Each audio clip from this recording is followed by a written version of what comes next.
Welcome to The Explainer. Today we're heading to the east coast of England, to a place called the Holderness Coast. It's one of the most dramatic and fastest-changing shorelines in all of Europe. And believe me, it's a wild story of soft rock, powerful waves, and this incredible ongoing battle to hold back the sea. Okay, let's just start with a number that'll really grab you. 10 meters. That's about the length of a double-decker bus. And along the worst-hit parts of this coast, that is how much land can literally disappear into the North Sea in a single year. It's one of the fastest rates of coastal erosion you'll find anywhere in Europe. So to really get what's going on, we're going to take a trip down the coast together. We'll look at why it's eroding so quickly, then we'll see how people have tried to fight back, uncover the surprising ripple effects of all those defenses, and finally, we'll get into the really tough choices people living on the edge have to make. So, first up, what makes this 61-kilometer stretch of coastline so vulnerable? Well, the answer isn't really in the sea itself. It's actually on the land that the sea is attacking. See, this isn't some rugged granite cliff face we're talking about. The culprit is this stuff called boulder clay. It's basically a messy mix of clay, sand, and rocks that got left behind when glaciers melted thousands of years ago. It is incredibly soft, and it just doesn't stand a chance against the constant pounding from the waves. Now, what's really fascinating here is that the coast doesn't just erode at the same speed everywhere. And the key to this whole story, it starts right at its northern tip, where the land is made of something totally different.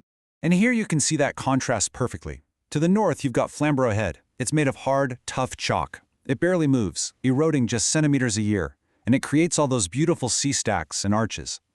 But the second you move south of it, boom, the geology switches to that soft boulder clay, and the erosion rate just explodes, from centimeters to meters. You know, there's actually a name for this process. It's called differential erosion, and it's the key idea that has shaped this entire coastline. It's pretty simple, really. The hard rock stays put, while the soft rock gets absolutely carved away by the sea. So how do people respond when their town is literally about to fall into the ocean? Well, you don't just sit back and watch it happen. You build walls.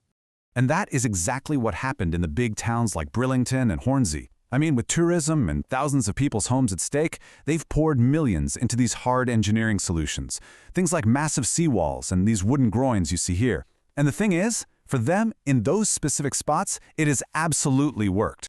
The whole strategy is to build these structures that trap sand as it moves along the coast. This builds up a nice, wide beach, which then acts like a natural cushion, soaking up the waves' energy before they can even get to the cliffs. But, and this is a huge but, this success cast a very long shadow down the coast, because all that sand it trapped, it had to come from somewhere. This is where our story takes a really crucial turn. See, every action on a coastline has a reaction, and protecting one area often comes at a steep and sometimes hidden cost to another.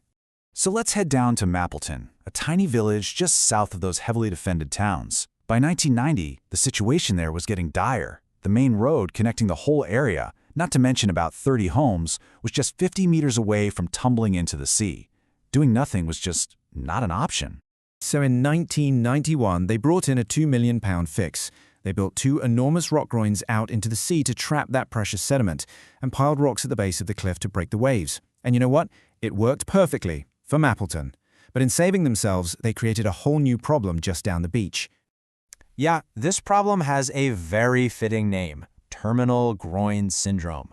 By trapping all the sand at Mapleton, these groins basically starved the beaches further south of their natural supply of sand. So Mapleton's solution became the next community's nightmare. And the consequences are just crystal clear. While erosion at Mapleton came to a dead stop, the undefended coast just 5 kilometers south, near a town called Withersea, saw its erosion rates go through the roof. We are talking up to 10 meters a year. For the people living there, this isn't some abstract number. It's watching your home, your farm, your business disappear at a terrifying speed. Okay, so as we keep moving south, the things at risk become not just important to the local area, but nationally significant. The stakes just keep getting higher and higher. At the village of Easington, there is a gas terminal, and it is absolutely vital to the UK's energy supply. It handles about a full 25% of the entire country's domestic gas. This is a critical piece of national infrastructure. And that vital piece of infrastructure, it is now just 25 meters from the edge of the cliff. Just let that sink in for a second. Decades of erosion, made worse by the defenses built further north, have brought the North Sea practically to the doorstep of a facility the whole country relies on. Finally, we get to the very end of the line, at a place called Spurn Point. It's this long, skinny spit of sand. It's a fragile, beautiful ecosystem, and it protects the huge Humber estuary behind it. But it needs a steady diet of sand from the north to survive. And with that supply line cut off by all the groins, the spit is literally shrinking, making it dangerously vulnerable to being smashed apart by a big storm. So when you step back and look at the whole coastline, it becomes really clear that this isn't a simple story of us versus the sea. It is a complex, interconnected system, and it reveals a series of incredibly difficult trade-offs.